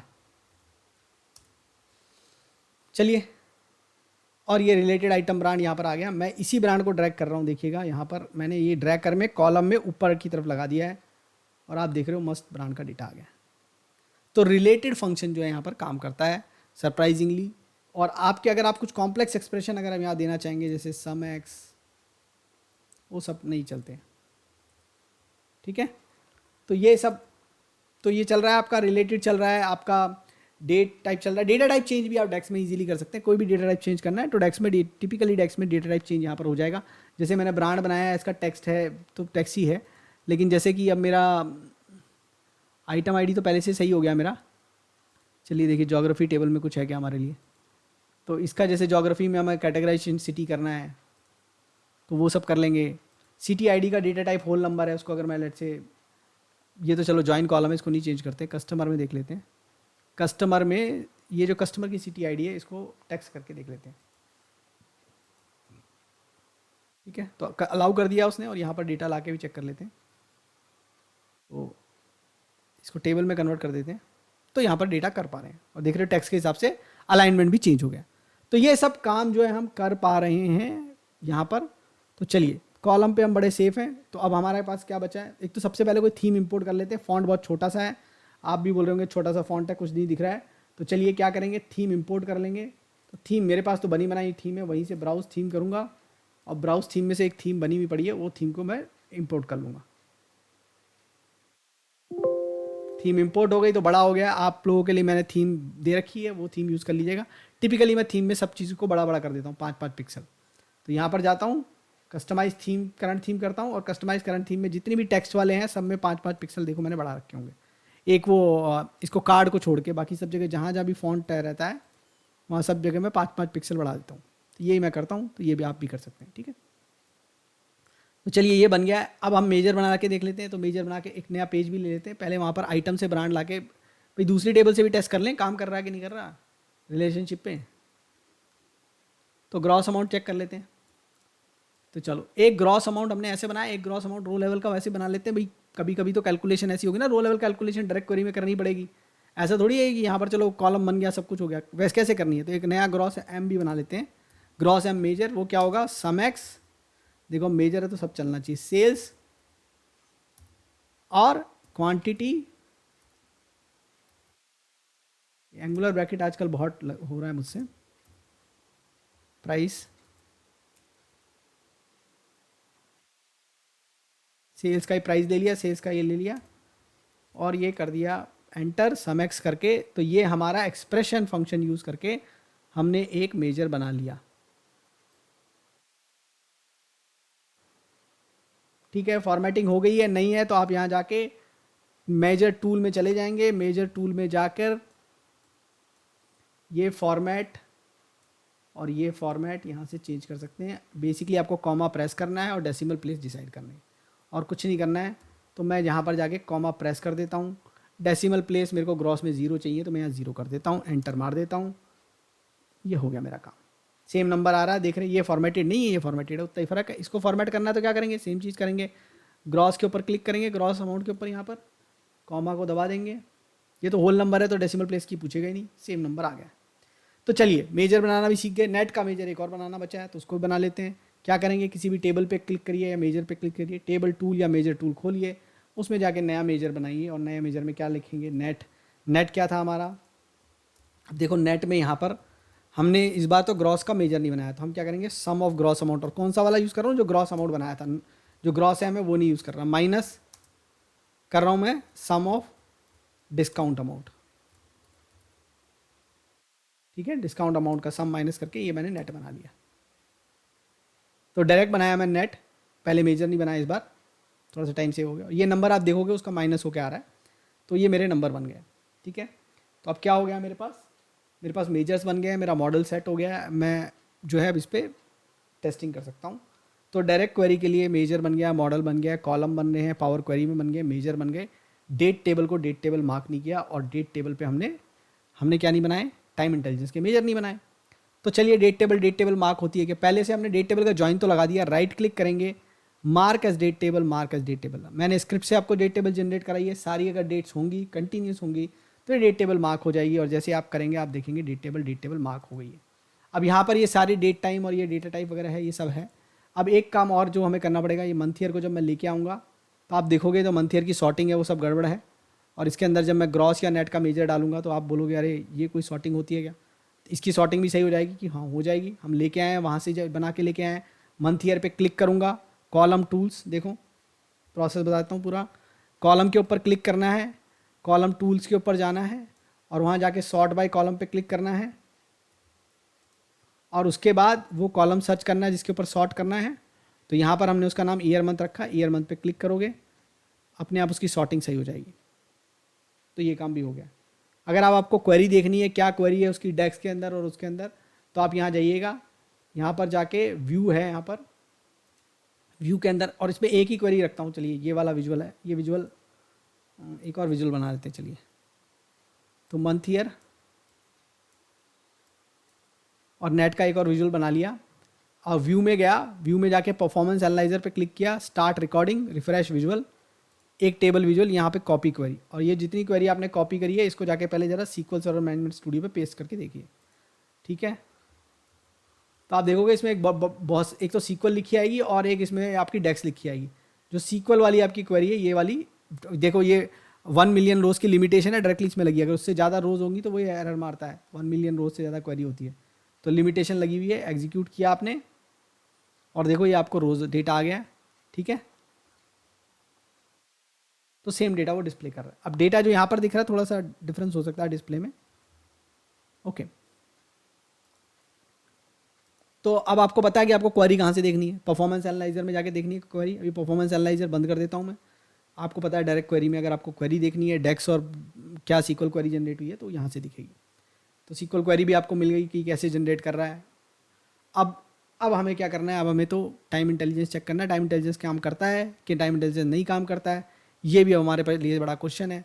तो हम सबसे पहले क्या करेंगे, कोई भी एक टेबल पे क्लिक करेंगे, एक नए मेजर पे जाएंगे। सबसे पहला मेजर जो मैं बनाना चाहता हूँ वो डेट्स एमटीडी का बनाना चाहता हूँ। तो एमटीडी का मेजर बना लेते हैं, वो बाकी टाइम इंटेलिजेंस तो काम करेगा ही करेगा। एक चेक कर लेते हैं, सो कैलकुलेट कर लेते हैं। अब टाइम इंटेलिजेंस के लिए सब वो 6 चीज़ें याद रखनी है। डेट टेबल होनी चाहिए, मार्क एज डेट टेबल होनी चाहिए, डेट टेबल के अंदर सारी डेट्स होनी चाहिए। हमारे पास ज्वाइन होना चाहिए, join 1 to many single directional होना चाहिए। ठीक, ज्वाइन होना चाहिए, join 1 to many single directional होना चाहिए। जिस डेट से ज्वाइन हो रहा है उस डेट के अंदर टाइम स्टैम्प नहीं होनी चाहिए। ये सब चीज़ें आपको इंश्योर करनी है। ये मैंने वीडियो बना रखा है 2-3 बार, हर वीडियो में ये बताता हूँ, 6 बातें हैं, ध्यान रखिएगा। और जब विजुअल बनाएंगे तो उसके अंदर भी डेट टेबल के कॉलम यूज़ करेंगे, और जब फार्मूला बनाएंगे, मेजर बनाएंगे तो भी करेंगे। तो मेजर बना रहा हूँ टाइम इंटेलिजेंस का, नेट का मेजर यूज़ करूँगा इसके अंदर पहले, और नेट का मेजर यूज़ करने के बाद यहाँ पर क्या करूँगा, डेट्स एमटीडी, डेट टेबल का, डेट टेबल की डेट को यूज़ करूँगा। ठीक है, बिल्कुल बन गया। चलिए इसको लगा लेते हैं। तो यहाँ तो कुछ फ़र्क पड़ेगा नहीं, यहाँ तो पता भी नहीं चलेगा एमटीडी ना, तो यहाँ लगाओ एमटीडी लगाओ यहाँ पर अब, और इसके साथ बगल में नेट लगाओ। जब तक नेट नहीं लगाओगे समझ में नहीं आएगा। तो देखो ये डेटा बढ़ रहा है धीरे धीरे, मंथ एंड तक तो बढ़ा, मंथ के पहली डेट पे वापस सेम हो गया, फिर मंथ से बढ़ता रहा बढ़ता रहा बढ़ता रहा, 31 को जब पहुँचेंगे तब तक बढ़ता रहेगा, और उसके बाद 1 जून को फिर से आ गया। तो ऐसे ही जो है हम क्या बना सकते हैं अब, dates क्यूटीडी, dates YTD, financial year की डेट दे सकते हैं। अभी हमें प्रीवियस मंथ चेक करना है, तो चलो फटाक से इस फार्मूला को कॉपी कर लेते हैं, लास्ट मंथ टिल डेट। फॉर्मूले अगर हमें टाइम इंटेलिजेंस फॉलो कर रहे हो तो याद होगा, मैं थोड़ा सा इसको बड़ा कर देता हूँ ताकि आप देख सकते हो। तो मैंने कुछ नहीं किया, कंट्रोल प्रेस करके इसको बड़ा कर दिया, तो आप यहाँ पर फॉर्मूला देख पाएंगे। तो अब ये वाला फॉर्मूला तो बन चुका है, एक LMTD का फॉर्मूला और बना लेते हैं। तो चलिए इसी को कॉपी पेस्ट करेंगे, LMTD कर दिया है। लेफ्ट हैंड साइड पे देख लीजिएगा, लेफ्ट हैंड साइड पे नाम दिया है, राइट हैंड साइड पे एक्सप्रेशन दिया है, ये इसी तरीके से फॉर्मूला बना हुआ है। अब यहाँ पर ये सेम फॉर्मूला रहेगा, इसमें हम डेट ऐड फंक्शन ऐड कर लेते हैं। डेट ऐड करने के बाद ये जो होता है उसको -1 मंथ मूव कर देते हैं लास्ट मंथ के लिए, और -1 ईयर कर देते हैं लास्ट ईयर सेम मंथ के लिए। जब YTD होता है तो एक ही ऑप्शन होता है, हमें 1 साल पीछे जाना है। YTD में नहीं, 2 ऑप्शन है कि भैया 1 महीने पीछे जाओ। YTD जो हम होता है हमेशा 1 साल पीछे वाला कंपेयर करते हैं लास्ट ईयर YTD से। तो अब स्क्रॉल करेंगे, देखेंगे 13 तारीख के आसपास डेटा आया कि नहीं आया, तो ये डेटा आ गया है। सॉरी 13 तारीख नहीं, ये वाला डेटा थोड़ा सा अलग डेट्स पे चल रहा है, तो 27 तारीख को यहाँ पर था, तो ये 27 वाली जो मई वाली तारीख है उस पर डेटा आ गया। इस तरीके से रूलिंग मंथ लेवल पे डाल के LMTD को देख लेते हैं, तो पिछले मंथ्स का डेटा जो है वो आ जाना चाहिए यहाँ पर। और थोड़ा सा आपको लैग महसूस हुआ होगा जो डायरेक्ट क्वेरी से, ये सब फिर भी आप समझिए बहुत अच्छा है कि हमारा टाइम इंटेलिजेंस का फंक्शन इतना सारा कुछ करने के बाद डायरेक्ट क्वेरी पे फटाक से आ रहा है, बट लैग आपको महसूस हुआ होगा अगर आपने डायरेक्ट क्वेरी की वीडियो देखे हैं तो उसके हिसाब से। तो ये भी हो गया हमारा, प्रीवियस मंथ भी चल गया। एक प्रीवियस मंथ करके होता है, याद है, प्रीवियस मंथ करके यूज़ करते थे। तो ये इतना सा फॉर्मूला कॉपी कर लेते हैं, यहाँ से सिर्फ इतना सा कॉपी कर रहे हैं, एक नया मेजर बनाएंगे और वो प्रीवियस मंथ वाला भी टेस्ट कर लेते हैं। तो इसको अब प्रीवियस मंथ बोल देते हैं। अब आपको पता प्रीवियस मंथ सिर्फ मंथ लेवल पे काम करता है, उसके नीचे नहीं करता। और अगर कोई डेट नहीं दी होती तो फर्स्ट डेट लेता है। लास्ट मंथ टिल डेट जो होता है, ये MTD वाले फार्मूले होते हैं, डेट्स MTD वाले, वो क्या लेते हैं, वो लास्ट डेट लेते हैं जो भी अवेलेबल है कॉन्टेक्स्ट के अंदर, रो या फिल्टर। ओके, पहले रो कॉन्टेक्स्ट फिर फिल्टर कॉन्टेक्स्ट, जो भी अवेलेबल, अगर नहीं है तो लास्ट डेट कैलेंडर से उठा लेंगे। ठीक है, तो यहाँ पर क्या करेंगे, प्रीवियस मंथ करके एक होता है, तो प्रीवियस मंथ को हम ट्राई कर रहे हैं कि ये काम करेगा कि नहीं करेगा। डेट टेबल की डेट दे दी है, और इसको हमने फंक्शन पहले प्रीवियस मंथ को बंद किया, फिर कैलकुलेट को बंद किया। ये गलती से स्क्वायर ब्रैकेट लग गया, इसको हम हटा देते हैं, और इसको भी भाई साहब को उठा के यहाँ पर रख लेते हैं और चेक कर लेते हैं क्या होता है। चलिए ये भी काम कर रहा है, नंबर तो सही दिख ही रहे हैं। तो ये टाइम इंटेलिजेंस हो गई। अब हमारी को क्या चाहिए कि अब हम अपनी एक खुद की डेट टेबल यहाँ पावर BI में बना लें। तो मैं क्या करूँगा, पावर BI में एक डेट टेबल बना लेते हैं, इंपोर्ट मोड में बनेगी डेफिनेटली। यहाँ पर स्क्रिप्ट लिख के बनाने वाले हैं। कैसे बनाते हैं डेट टेबल, चलिए फटाफट से बना लेते हैं। न्यू टेबल के ऊपर क्लिक करेंगे, टेबल टूल पे, किसी भी टेबल पे क्लिक करिएगा, टेबल टूल ओपन हो जाएगा। नहीं है तो उस पर क्लिक कर लीजिएगा, उसके बाद न्यू टेबल पे क्लिक करिएगा। और देखिए डायरेक्ट क्वेरी मोड में इनेबल्ड है, ये चारों टेबल अभी तक डायरेक्ट क्वेरी की हैं, और यहाँ पर कोई भी इंपोर्ट मोड नहीं है। और पहले भी मैंने दिखाया था इंपोर्ट मोड की टेबल बन जाती है। ठीक है, तो अब ये मिक्स्ड मोड मॉडल हो गया है, जिसके अंदर इंपोर्ट भी है और डायरेक्ट क्वेरी भी है। तो इंपोर्ट मोड भी आ गया, डायरेक्ट क्वेरी भी आ गई, दोनों आपके पास हैं। और इन दोनों के साथ आप बनाने वाले हैं एक डेट टेबल। कैसे बनाएंगे, चलिए पहले कैलेंडर ऑटो ट्राई कर लें कि भाई कैलेंडर ऑटो से बन रही है कि नहीं बन रही है। सबसे आसान तो वही होता है ना। और जैसे ही हमने ये किया तुरंत आ गया, हमने यहाँ जाके देखा 2017 से लेकर डेटा आ रहा है। सॉर्ट असेंड डॉट डिसेंड सब मार के देख लेते हैं। सॉर्ट असेंडिंग करके देखा, सॉर्ट डिसेंडिंग करके भी देख लिया, डेटा है। तो फटाक से 2 कॉलम ऐड भी कर लेते हैं। ऐड कॉलम्स, कैलेंडर ऑटो से टेबल बनी हुई है। कैलेंडर ऑटो जो है वो आर्ग्यूमेंट टेबल क्या चाहिए रहता है ऐड कॉलम्स के अंदर, पहला आर्ग्यूमेंट टेबल, उसके बाद पेयर्स, नेम, एक्सप्रेशन। एक्सप्रेशन किसका, कॉलम का एक्सप्रेशन, कॉलम का नाम, कॉलम का एक्सप्रेशन। कॉलम का नाम क्या, मंथ ईयर, एक्सप्रेशन क्या होता है, फॉर्मेट, और ये इंपोर्ट मोड की टेबल है तो सेम काम करनी चाहिए जैसे वहाँ करती है। डेट, उसका नाम डेट नहीं रहेगा, इसका नाम हमें चेंज, इसका नाम डेट रह सकता है क्योंकि दूसरी डेट टेबल है तो इसका रख सकते हैं हम लोग नाम, ठीक है। हम जो वहाँ से इंपोर्ट करके नाम ना लाए हैं उसका नाम डेट टेबल है, MMM-YYYY। तो फॉर्मेट फंक्शन है, फॉर्मेट फंक्शन का काम आपको पता ही है कि वो नंबर को, डेट को फॉर्मेट कर सकता है इन a given format.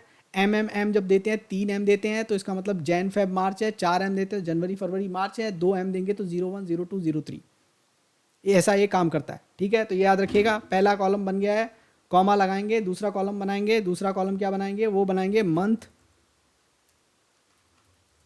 Year short का बनाएंगे, क्या बनाएंगे, मंथ ईयर शॉर्ट का कॉलम, ईयर को फंक्शन लेंगे, ईयर फंक्शन डेट के ऊपर,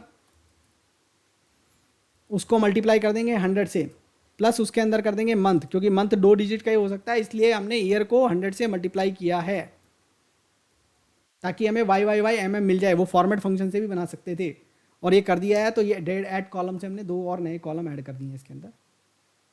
और इसको मैं क्लिक कर देता हूँ, शिफ्ट एंटर या ऑल्ट एंटर दबाता हूँ तो नई लाइन में आता है, और सिंपल एंटर दबाने से कमिट हो जाता है, या ये क्लिक का बटन भी मैं प्रेस कर सकता हूँ एक टेबल को बनाने के लिए। तो बन गया है हमारा टेबल। फिर वही मंथ ईयर पे क्लिक करेंगे, मंथ ईयर चाहे यहाँ क्लिक करो चाहे यहाँ क्लिक करो, कॉलम टूल पे जाएंगे, कॉलम टूल में सॉर्ट बाय कॉलम पे जाएंगे और मंथ ईयर सॉर्ट पे सॉर्ट कर लेंगे ताकि इसकी सॉर्टिंग सही हो जाए। जॉइन नहीं लगा हुआ है, टाइम डायमेंशन या कुछ भी काम नहीं करेगा तो जाने के जॉइन लगाना पड़ेगा।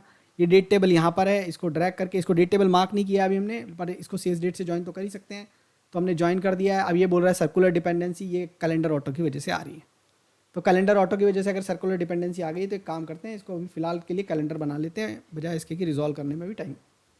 सो डेट फंक्शन लगाया, उसमें 2018, 01, 01 पहला आर्ग्यूमेंट, 2 आर्ग्यूमेंट लेता है calendar function, date start date end date, तो पहला आर्ग्यूमेंट डेट दिया, दूसरा आर्ग्यूमेंट, अब देखो मॉडल व्यू में आने लग गया तो सीधा मॉडल व्यू से ही करेक्ट कर रहा हूँ मैं अब, पहले नहीं तो डेटा मॉडल व्यू में जाते या रिपोर्ट व्यू में जाके करते। 12, 31 ये कर लिया है और ये कैलेंडर को क्लोज कर दिया। तो कैलेंडर टेब का फंक्शन जो है 2 आर्ग्यूमेंट लेता है, वो दोनों दिए और ये बनाया।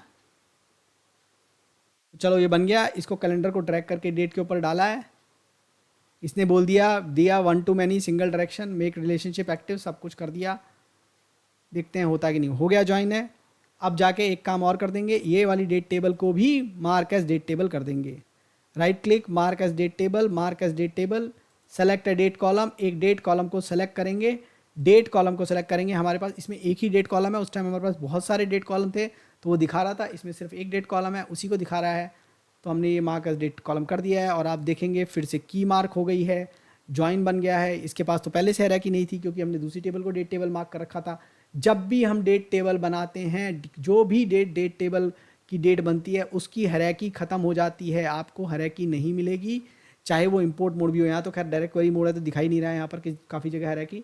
और दूसरा जो सबसे बड़ी चीज़, डायरेक्ट क्वेरी की टेबल में तो दिखा, इंपोर्ट मोड में दिखा सकता था, हैराकी दिखा रहा था पहले, तो उसमें जो है ये तो हैराकी खत्म हो जाती है और जिससे ज्वाइन होती है उसमें भी खत्म हो जाती है। कुछ चीज़ें डायरेक्ट क्वेरी पे एप्लीकेबल नहीं होगी तो वो नहीं है। तो चलिए ये सब कुछ बन गया है, अब हमें क्या करना है, सिंपल टेस्टिंग कर लेते हैं। अब एक सबसे बड़ी बात, अगर मुझे टाइम इंटेलिजेंस करनी है, देखो इसका मंथ ईयर लिया है और इस पर मैं नेट भी ले आता हूँ। अब लेकिन टाइम इंटेलिजेंस मैंने दूसरी टेबल पे किया था, वो वाला टेस्टिंग भी आपको बताता हूँ।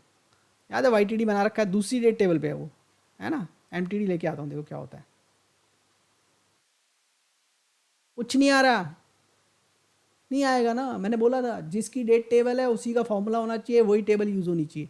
तो अगर आपको ये टेबल यूज़ करनी है इंपोर्ट मोड वाली, अब देखो कंबाइंड मेजर बनाएंगे, नेट काम कर रहा है, MTD नहीं कर रहा। ये MTD कौन सा, MTD आई इम्पोर्ट मोड वाला है। सेम कैलकुलेट नेट, यहाँ पर सिर्फ और सिर्फ क्या करने वाले हैं, डेट टेबल लिखने वाले हैं बस। सिर्फ यहाँ पर क्या करने वाले हैं, डेट टेबल यूज़ करने वाले हैं। तो डेट ऑफ डेट यूज़ किया, MTD इंपोर्ट किया। यहाँ पर डेट टेबल का ही क्या होना चाहिए, मंथ ईयर होना चाहिए, डेट टेबल का ही फॉर्मूला होना चाहिए। इसको यहाँ पर लाएंगे और ये आपको नंबर दे रहा है। तो यही मैं चीज़ आपसे बोलता हूँ बार बार कि जो डेट टेबल हमने फॉर्मूले में यूज़ की है वही डेट टेबल विजुअल में यूज़ होनी चाहिए, तभी आपकी टाइम इंटेलिजेंस सही से काम करेगी। तो इसलिए MTD की ज़रूरत नहीं है। अब हमने इंपोर्ट मोड पर भी बना दिया है डेट टेबल को डायरेक्ट क्वेरी पर सेल्स है, इंपोर्ट मोड में डेट टेबल है और टाइम इंटेलिजेंस काम कर रही है। तो पूरा प्रोसेस कर लिया है हमने डायरेक्ट क्वेरी का। पब्लिश भी कर सकते हैं। पब्लिश करने के लिए कुछ नहीं है, होम पे जाइएगा, सेव करिएगा सबसे पहले इस फाइल को और इसको सेव कर देते हैं लेट्स सपोज डेटा के अंदर, डायरेक्ट क्वेरी। अब देखो ये सब के लिए सबसे बड़ी चीज़ जो है, जब मैं पब्लिश करूंगा तो मेरे को ऑन प्रोमाइज गेटवे डालना पड़ेगा क्योंकि मेरा सीक्वल सर्वर है यहाँ पर। तो मैं जब इसको पब्लिश करूंगा और पब्लिश करके मैं डेमो के इंस्टेंस पे दूंगा तो वहाँ मुझे क्या चाहिएगा, ऑन प्रोमाइज गेटवे किसका चाहिएगा, ऑन प्रोमाइज गेटवे चाहिएगा, क्योंकि ऑन प्रोमाइज गेटवे के बिना काम नहीं करेगा, सीक्वल सर्वर से डेटा नहीं ले सकता है। तो अगर मैं रिपोर्ट वहाँ जाके खोलूँगा तो देखो एरर मारेगी। तो यहाँ जाता हूँ, मैं app.powerbi.com खोलता हूँ, देखो अब ये एरर मारेगा। ऑन प्रोमाइज गेटवे की सेटिंग मैंने आपको दूसरी जगह बता रखी है पहले से। तो अगर अब मैं ये रिपोर्ट खोलूँगा, यहाँ पर कौन सी रिपोर्ट है हमारी आज, देखो डायरेक्ट क्वेरी की रिपोर्ट यहाँ पर आती है, नहीं तो फिर वर्क स्पेस में चलेंगे। कैसे जाना है वर्क स्पेस पे, चलिए वर्क स्पेस पे ही चले जाते हैं। यहाँ पर ये आइकन होता है वर्क स्पेस का, देखो वर्क स्पेस के आइकन पे क्लिक करके अपना ये वर्क स्पेस खोल लेने का। डेमो वर्क स्पेस है मेरा, नहीं है तो माई वर्क स्पेस में पब्लिश कर सकते हैं जिनके पास डेमो नहीं है, ठीक है। तो ये डेमो वर्क स्पेस ओपन कर लिया। अगर मेरी फाइल पब्लिश होगी तो यहाँ आ जाएगी और यहाँ पर डेटा नहीं आने वाला है। डेटा तो आ रहा है डायरेक्ट क्वेरी से, ये तो हमारी फाइल है ही, ये तो हमारी है ही नहीं, हमारी तो डायरेक्ट क्वेरी थी। चलो देखते हैं डायरेक्ट क्वेरी आई कि नहीं आई। ये आई है डायरेक्ट क्वेरी। डेटा मैं यही सोचूं डेटा कहाँ से नहीं आएगा, क्यों नहीं आएगा। अब इसके लिए पूरा आपको सब कुछ करना पड़ेगा, ऑन प्रोमाइज गेटवे स्टैब्लिश करना पड़ेगा। तो पहले डेटा सेट पे जाओगे, जाके देखोगे कि तुम्हारा ऑन प्रोमाइज गेटवे है कि नहीं है, ऑन है कि नहीं है। तो सेटिंग पे जाओ डेटा सेट की, डेटा सेट की सेटिंग पे जाके गेटवे कनेक्शन चेक करोगे, गेटवे ऑन नहीं है। तो आपको सबसे पहले क्या करना पड़ेगा, आपको ऑन प्रोमाइज गेटवे इंस्टॉल करना पड़ेगा और ये आपकी सेटिंग करनी पड़ेगी। तो मेरे पास तो क्या है, ऑन प्रोमाइज गेटवे पहले से इंस्टॉल्ड है। तो मैं क्या करता हूँ, मैं अपने ऑन प्रोमाइज गेटवे को चालू कर लेता हूँ। दूसरी स्क्रीन पे मैं जाके मैं अपना ऑन प्रोमाइज गेटवे को चालू करके लॉगिन कर लेता हूँ। तो सर्च करूँ, वहाँ पर मैं सर्च कर रहा हूँ ऑन प्रोमाइज गेटवे, और ऑन प्रोमाइज गेटवे को मैंने ऑन कर लिया है। परमिशन मांग रहा है मेरे से, वो भी मैंने दे दी है और मेरा ऑन प्रोमाइज गेटवे ऑन हो गया है। साइन इन नहीं है तो मैं उसमें साइन इन करूँगा अपना।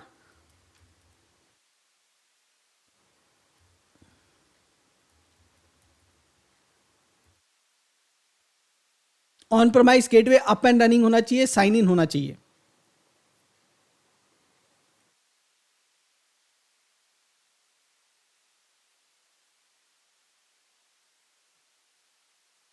क्या क्या होना चाहिए, on promise gateway up and running होना चाहिए और साइन इन होना चाहिए। तो आपको ऑन प्रोमाइज गेटवे डाउनलोड करना है, मैं बता देता हूँ कहाँ से डाउनलोड करना है, और डाउनलोड करके इंस्टॉल करना है। इंस्टॉल करके आपको, तो ये आपकी वेबसाइट आ गई, पहला वाला लिंक ये वाला, मैंने डाउनलोड का स्पेलिंग गलत हो गया था इसलिए वो दे रहा है एरर वहाँ पर। तो ये यहाँ से जाके on promise gateway personal edition भी डाउनलोड कर सकते हैं और ये डाउनलोड करके इंस्टॉल कर लीजिएगा। फिर आपको थोड़ी सी परमिशंस लगेंगी, वो परमिशंस लगा के आप जो हैं, आपके पास इंस्टॉलेशन परमिशन होनी चाहिए और आपको इंस्टॉल कर लेना है। इंस्टॉल करने के बाद वो कुछ सेटअप मांगेगा, वो सेटअप मैंने 2-3 वीडियोज़ में पहले भी दिखा रखा है, वो सेटअप कर लीजिएगा। और वो सेटअप करने के बाद ये आपका ऑन प्रोमाइज गेटवे इंस्टॉल हो जाएगा। उसके बाद लॉगिन जरूर कर लीजिएगा और बैकअप कीज़ दिखाएगा, वो बैकअप कीज़ रख लीजिएगा। अब जब सब कुछ लॉगिन कर लेंगे, फिर से यहाँ सेटिंग पे आएंगे, रिफ्रेश करेंगे तो यहाँ पर दिखना चाहिए। अगर आपके पास ऑन प्रोमाइज गेटवे है और आपने उसके अंदर वो अप एंड रनिंग है, वो लॉगिन है, तो यहाँ पर दिखना चाहिए, ठीक है। तो अभी तो नहीं दिख रहा है यहाँ पर, गेटवे ऑन तो है। चलिए फिर से आते हैं यहाँ पर सेटिंग्स पे। ऑन प्रोमाइज गेटवे का सेटअप करना पड़ेगा, देखते हैं। तो क्लास पे जाएंगे, डायरेक्ट क्वेरी पे जाएंगे, डायरेक्ट क्वेरी पे जाके बोलेंगे सेटिंग, गेटवे कनेक्शन। देखो अब दिखाना चालू कर दिया गेटवे कनेक्शन यहाँ पर, ठीक है। तो गेटवे कनेक्शन दिखाना चालू कर दिया। अब ये बोल रहा है करंटली नॉट कॉन्फ़िगर्ड। तो सेटिंग देखते हैं, सेटिंग में यहाँ दिखा रहा है, ठीक है। ये तो सब कुछ ठीक लग रहा है, इसको क्लोज करते हैं, वापस जाना पड़ेगा। ये थोड़ी सी ट्रिकी पार्ट है, कहाँ पर क्लिक करना है, मैं जानबूझ के आपको दिखाने के लिए किया था। अब ये एरो पे क्लिक करेंगे तो ये देखो ये सारी इन्फॉर्मेशन लोकल होस्ट, अब इसको गेटवे पे ऐड करेंगे। अब यहाँ पर एक तो डेटा सोर्स का नेम देना पड़ेगा, तो मुझे बोलना पड़ेगा कि भैया मेरा सीक्वल सर्वर है, टाइप मेरा सीक्वल सर्वर है, सीक्वल सर्वर एक्सप्रेस है, डेमो मेरा डेटा का नाम है, मेरा विंडोज़ ऑथेंटिकेशन है, विंडोज़ ऑथेंटिकेशन में मेरा नाम क्या था यूज़र का, वो मुझे देना पड़ेगा। तो विंडोज़ ऑथेंटिकेशन में अब मेरा जो यूज़र का नाम है विंडोज़ का वो देना पड़ेगा मुझे, और मुझे यहाँ पर देना पड़ेगा उसका पासवर्ड। तो चलो मैं ट्राई करता हूँ कौन सा नाम है, मेरा खुद का नाम ही डाल के देख लेता हूँ, ठीक है।